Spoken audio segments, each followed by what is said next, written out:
तीन नैसर्गिक संख्यांचे गुणोत्तर 2 3 4 आहे. जर या संख्यांच्या वर्गांची बेरीज 116 आहे तर त्या संख्या कोणत्या?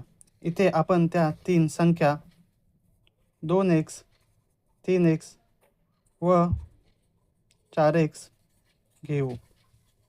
आपल्याला त्यांच्या वर्गांची बेरीज दिलेली आहे, म्हणून 2x वर्ग अधिक 3x वर्ग अधिक 4x वर्ग बरोबर त्यांची बेरीज 116 आहे.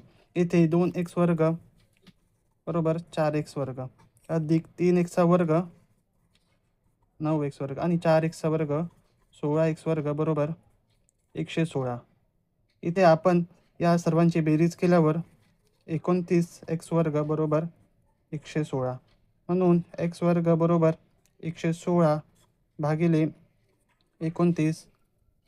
x वर्ग बरोबर 116ला 29ने भागल्यावर आपल्याला 4 भेटतात. याचे वर्गमूळ घेतल्यावर आपल्याला xची किंमत 2 मिळते. आपल्याला त्या तीन संख्या विचारलेल्या आहेत, म्हणून पहिली संख्या 2x बरोबर 2 गुणिले 2 4. दुसरी संख्या 3x बरोबर 3 गुणिले 2 6. आणि तिसरी संख्या 4x बरोबर 4 गुणिले 2 8.